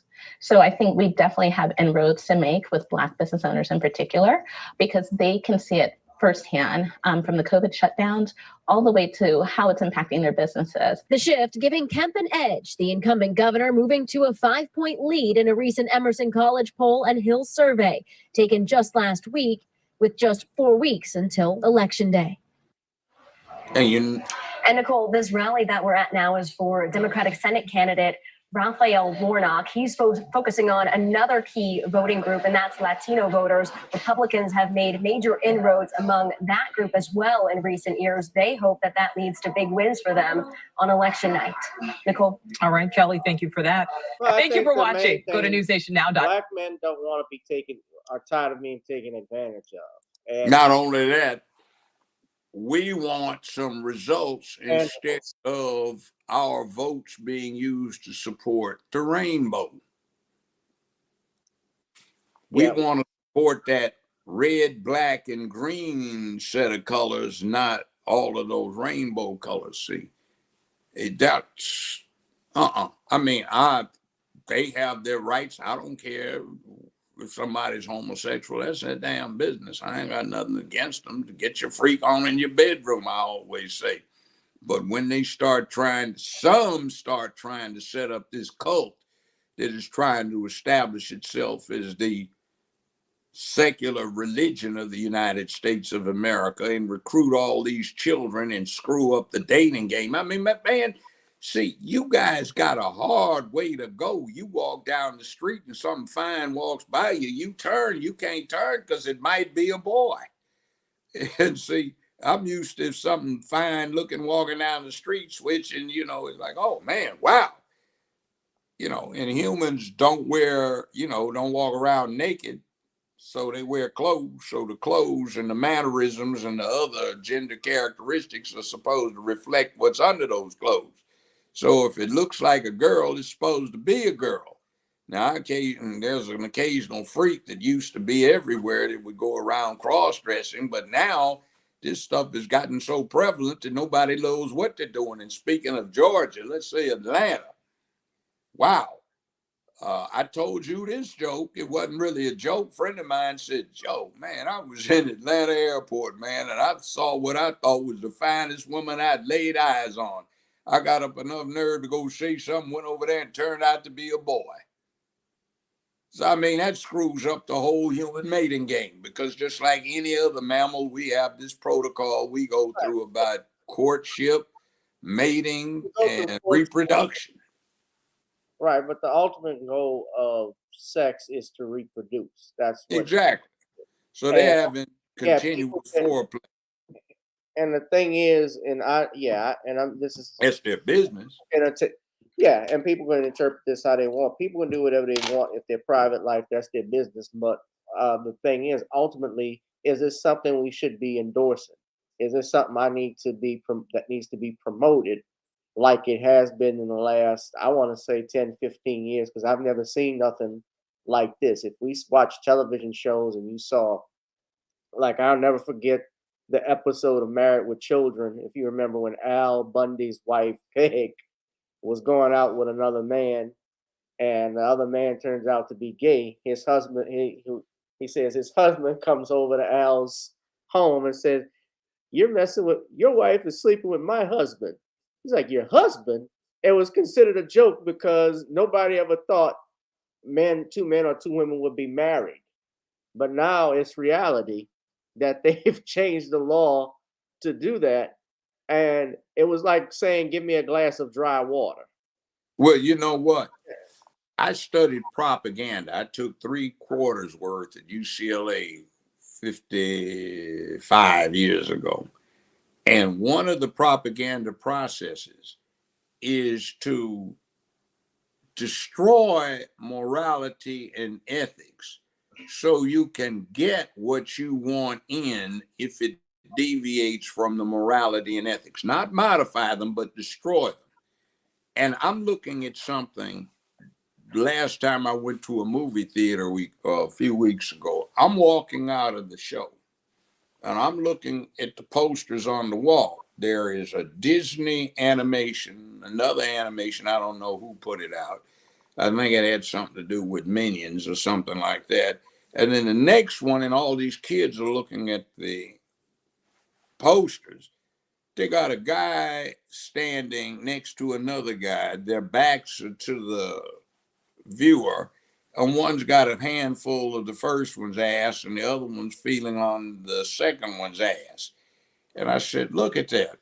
Now, if it was a guy squeezing a woman's ass in today's climate, people would be having hysterics. And now they want to put this with these children looking at it between posters for 3 animations directed at children.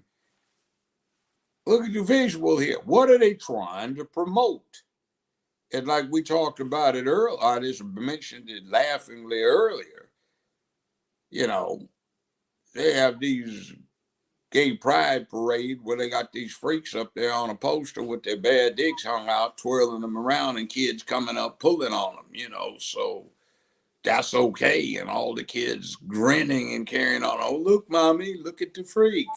Oh, yes, honey, we have to be tolerant. Don't call them freaks. Okay. But then you do that where you got some straight people, there'd be a whole lot of folk in jail. In fact, straight people wouldn't do it. Yeah. But look at P Valley, by the way. I represented a lot of pimps and hoes years ago, including some down in the area where that place is supposed to take place. And look at the manager. He's a flamer. He likes to go down on the male customers, but that's okay. And they glamorize this stuff, so I guess the girls, young girls, want to be strippers. And then the reality is, what would they be getting into?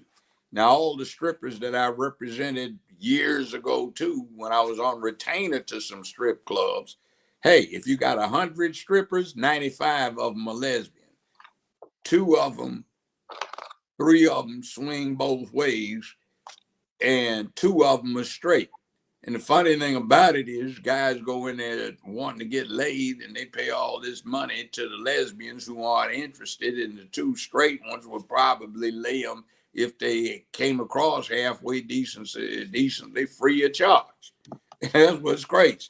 So they're promoting this kind of dysfunction. Well, you know, I had to stop watching P Valley because a lot of it was just graphic, the stuff I was seeing. Yeah, I mean, what is this? Dude went down on this other dude. Damn, and the dude's supposed to be a gangster? What is this? Over Black Lives Matter, by the way. Oh, yeah. You saw that one. What's going on at the Pink, Uncle Clifford? Ron knows the girl. She actually had a lesbian scene. Yeah. Stripper. And I used to have clients came out of that area. See, they would go from West Memphis to Memphis, down here in Mississippi to Atlanta to the underground. And the white ones were interesting. They'd dance in black clubs too. They'd ride on the, post on the back of the Harleys with the motorcycle gangs. And they'd go when it got too hot and they had too many cases pending from Vice, they'd just disappear. But, all of that's unreal. Little folk ain't throwing all that money at all them. That's just Hollywood glamoring and glitzing the thing up to make it look good. And it's a sordid business. And I remember one time what I did with some of the dancers I represented. I said, look, I'm going to have you sign a contract. You're going to let me put your money in an escrow account so you can save it up. Because, wow, you're spending too much. This $29.95, $36.95 a night at Motel 6, you're eating up the money and you're giving your friend girl all of your money for drugs. So first 2 months I did it, when I get ready to disperse to show these girls what they were making, I had on account, one of them was calling me a liar and said I was trying to get her dependent on me. I said, what the hell are you talking about? I don't make that much money. I said, yes, you do. I don't have that much money in the bank. Yes, you do. I mean, and this girl was a pretty one, but she was not very well wrapped mentally, so she could bring in $3,000 or $4,000 a night when the sailors got paid out at Millington Naval Air Station. And she was throwing it away on friend girls. So when I sold her what she had in the bank, she said, I got that much money in the bank. I said, yes. Said, I'm not trying to do you wrong. And I showed her where her deposits came from. So like, wow. See, it's crazy. And they try to glam that up. And one of the big problems was getting the girls out from under their drug cases. I mean, they had a bunch of them. Yeah. Attorney Brown, could you come down here? One of the girls is just out of, and I get there. She's standing and drooling, Where are you? Huh? Where are you?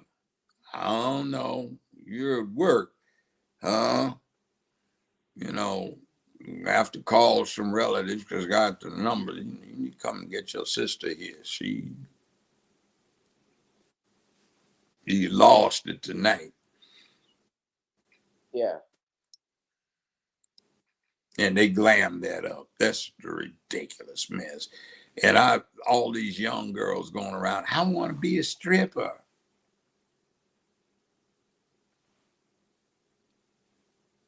Really? His main goal in life is to keep his daughters off the pole. Oh, yeah. And how about this bunch that's doing this thing where they want you to vote for them, where take your booties to the poll? You remember when me and Valerie did that, we went and Googled it up, and it looked like a third of the were acting in that thing, they weren't even women. They were trannies. And that's supposed to get me to the vote. Yeah. And then that boy that needs to get some bass in his voice that does that thing, no voting, no fucking. Yeah. You're talking about Saucy, whatever his name is. I mean, please, come on. Saucy Santana. Saucy Salty. You need to vote against them. That's a damn good reason to vote against them. Yeah. And by the way, voting for the opponent to Stacey Abrams is a damn good way to get the other party to pay attention to you. Right. You know, Roland Martin was trying to say on his show that had nothing to do with the Democratic Party. Had nothing to do He's with arrogant. Thinks he's Michelle. more important than he is. Well, I've that's met him a couple of times. I met him too. He's an asshole. He's also your frat brother. You gotta talk to Alpha Phi Alpha's board. Well, it ain't what it used to be. That old time pledging was predicated on all four of the frats, black frats, being organizations devoted to ending American apartheid. So you got pledge cards. So if Sheriff Billy Bob caught you, he couldn't torture you into telling on everybody else. That's why you also had the four black sororities too. So everybody could cooperate, but it would split out into 8 different groups, cells if you wanted to, and also to masquerade as intense rivals to mock or emulate the white Greek organizations.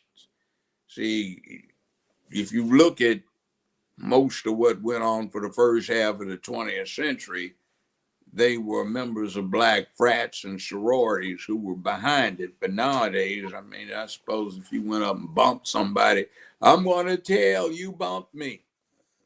Not made like they used to be.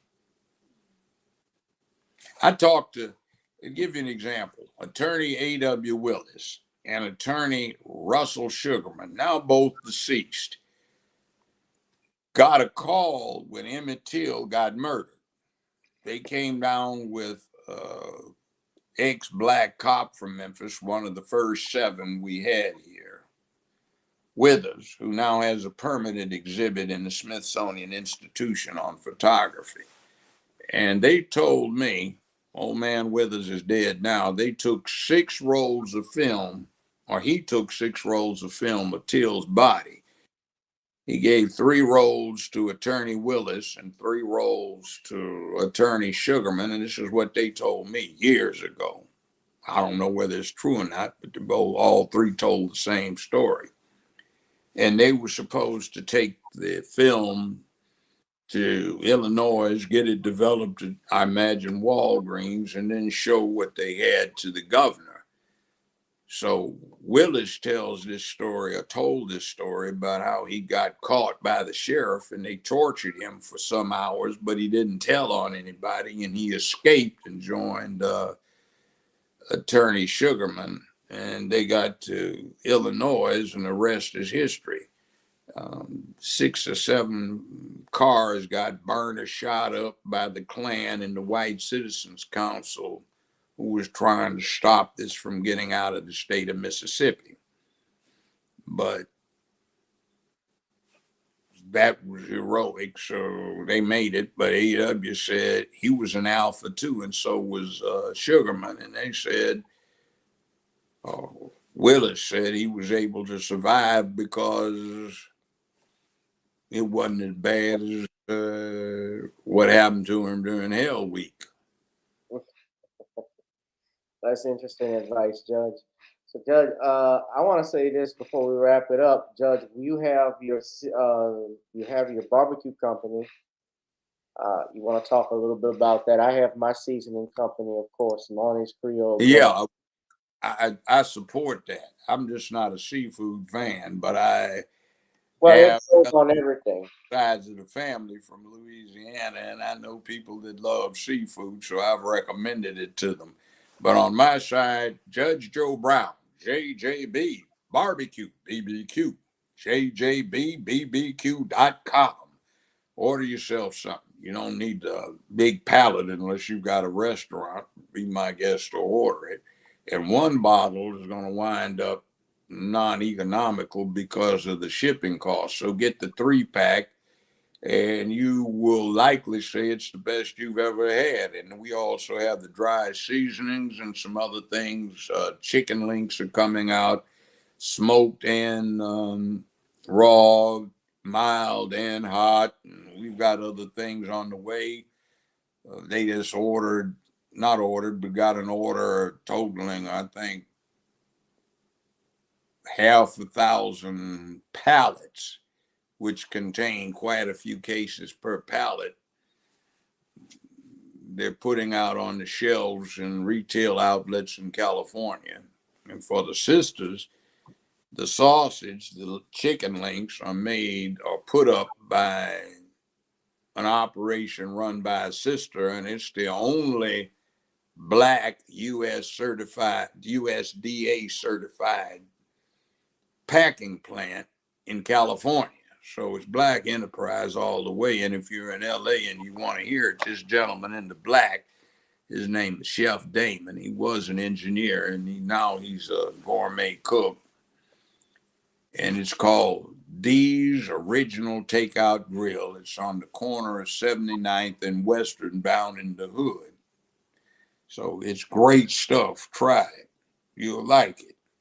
How do you get into stores, Judge? What has been your battle trying to, have you been able to get? Well, we haven't had any battle. We're just trying to get the product up and running. We are going online to sell it, which is the quickest way to build up the capital. And when people taste it, they go, wow, all right, we want some of this. And they have their experts check it out to see if, in fact, it is okay for vegans without animal products in it. And it is. What I came up with years ago had a lot of animal products in it, but Chef Damon squared it away with making it okay for vegans. So we've got that, and we're going to expand into cookers and things like that. So you can, even with charcoal, you can set it up, get it going, and you don't have to turn the stuff because you won't have to worry about it burning, and come back to it 5 hours later and you have some damn fine cube. So we're doing that, and we're also going to have some links made out of this near meat stuff or beyond meat that's vegan. And it's some pretty good stuff. So we'll have all this moving. Yeah, okay. Well, in the meantime, and the other thing, JJB in 2023 for mayor of Memphis, Tennessee. Send Brown downtown and take back your town. JJB 23. And somebody told me that was good stuff too that you got there, but I can't eat that kind of stuff. I'm allergic to it. So you can put it on anything. Try it on chicken, meat, I I know. I've been told it's good. I'm going to do that. I'm trying to lay low on the meat products these days, but I'm getting some. Other people, everybody just tasted it, says it's great stuff. So I hear you, brother. Oh, good. Yeah, get some, Judge. And also, everybody, please buy my book, The Commonwealth of Pennsylvania versus William H. Cosby Jr., The Destruction of Due Process in the United States. It's available on Kindle, and we'll have it in paperback soon. And, you know, I do get that. Do get that. If you want to find out what's going on, everybody get this book. Most definitely. Thank you, Judge. Andrew Wyatt even endorsed it, who is Bill Cosby's spokesperson. He said, this is the definitive on what really happened, because a lot of people are still touting that lie that Dr. Cosby had raped, is a rapist, and that is not true. He has never been convicted of rape. In fact, some of the women don't even say he raped them. So you have to be careful with words, and I think that's the main thing, even with this, with misinformation that gets out, and also we also have to push back against those trying to hinder our rights, our First Amendment rights, our Second Amendment rights, our Fourth and Fifth. You know, And don't forget due process out of the 14th. 14th Amendment, yeah. And by the way, I've talked to Dr. Cosby personally and his publicist there, and they both speak very highly of your book. Oh, thank you. Well, that's good to hear. Dr. Cosby loved it. I know Andrew. He has to have it read to him, but I mean, you know, you got those, I imagine, you can't see anymore, but. Yeah. And I talked to him too. I mean, that man is still funny. 85 years He old. is. He's still got it all up here. Yes, yes. You know, and you know, I really felt for him and his wife because they had lost their daughter when all this stuff was going on too. So another thing, he's got more balls than most of the folk in the penitentiary. They offered him a deal that if he would just fess up, they would go on and put him on parole. He said, hell no, I didn't do a damn thing. So no, we're going to deal with this on appeal. And he stayed in an extra few months. And as you and I were talking, if they had denied his appeal, American justice wouldn't be shit. yeah. That was such an egregious violation of his Fifth Amendment. Man. I think you're still dancing circles around Mark Lamont Hill, Judge. But Judge, that's sexual assault, Judge. But come on, Judge. You're like, oh, you sissified little I punk. embarrassed that sissy. That little sissified punk. What did he do? You gave him pills. He didn't force it down their throat. That's this stuff going on. Yeah, I was like, judges dancing around him like Ali did Sonny Liston. Hey, man, have you ever heard of sex, drugs, and rock and roll? That's what was going on at the time. Yeah, but Judge, the BBC. But Judge, they came for the sex and the BBD. Big that's black. sexual assault. That's sexual assault, Judge. But Judge, this isn't a good time. You know what that was about? Bill Cosby had Mark Lamont Hill tried to get him fired over at Temple, so he's biased towards him. Well, I can see why. That little softy doesn't need to be dealing with young, impressionable youth. Somebody might get the idea that that is the way to do things. It's not. It's like,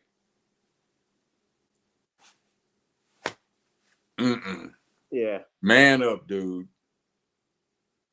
Yeah, man up. All right, Judge. Well, we're gonna wrap this one up. I want to thank you for coming in, and please get his barbecue sauce. Endorse him. I'm gonna certainly support you for your race for mayor out in Memphis, even though I live in New Orleans. But this is a man up time, and we need men that's really gonna turn this country around. And I'm gonna make Memphis the Mecca for the South again. Black folk will be happy to come there, not Atlanta. Yeah. Yeah, Atlanta's falling off big time. Anyway, man, I gotta go. I love it, but yeah.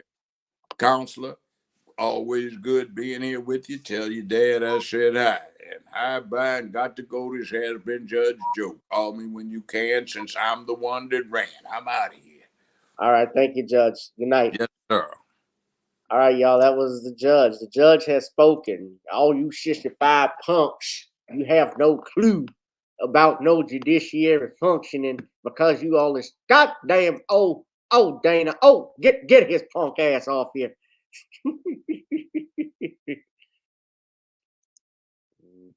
All right, y'all. We're gonna wrap this up. This has been another edition, late night edition of Random Topic.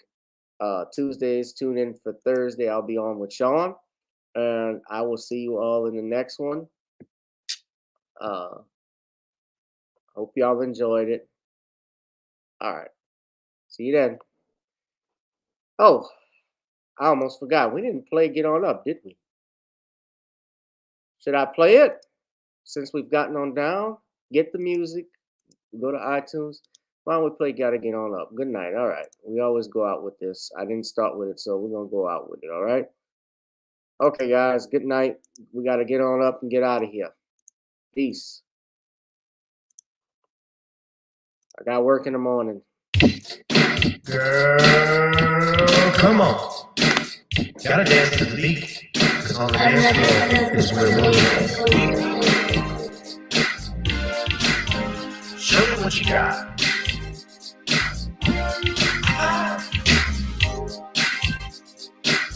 Gotta feel the groove. Feel the groove, get on the floor. Get on the. Right now the party's wasted.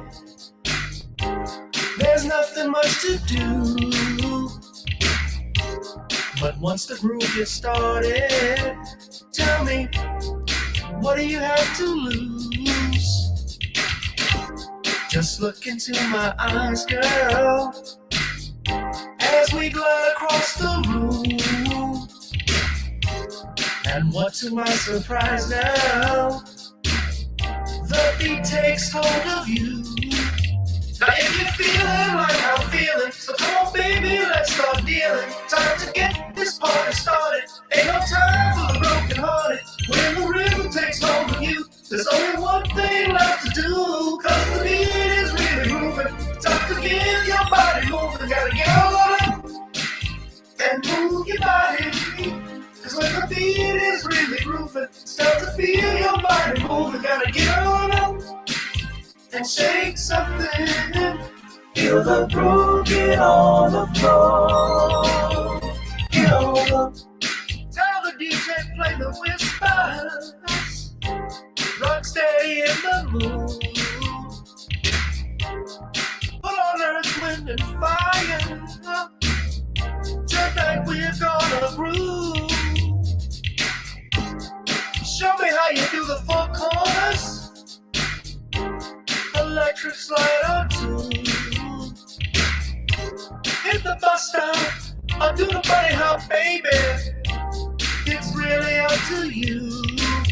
Now if you're feeling like I'm feeling, so come on baby, let's start dealing. Time to get this party started. Ain't no time for the broken hearted. When the rhythm takes hold of you, there's only one thing left to do. Cause the beat is really grooving. Time to get your body moving. Gotta get on up and move your body. Cause when the beat is really grooving, start to feel your body moving. Gotta get on up and shake something. Feel the groove, get on the floor. Get on up. Now 2020 hasn't been the best year of all times. We've been dealing with death, the pandemic, racism, bad policing, and all the bad rhymes. But like Uncle Snoop once said, if you breathe and you're achieving. So if you're ready, I need you all to get on up. Are you ready? 1 and 2 and 3 and 4. Get your butt on the dance floor. 5 and 6 and 7, 8. This jam we appreciate. We're gonna slide and step on the beat. On the dance floor is where we'll be. Feel the groove, get on the floor. Get on up and move your body. Cause when the beat is really grooving, start to feel your body moving. Gotta get on up and shake something. Feel the groove, get on the floor. Get on the floor, baby. Yeah, gotta get on. Come on, baby, gotta get on. Baby. Feel the groove, get on the floor. Get on the.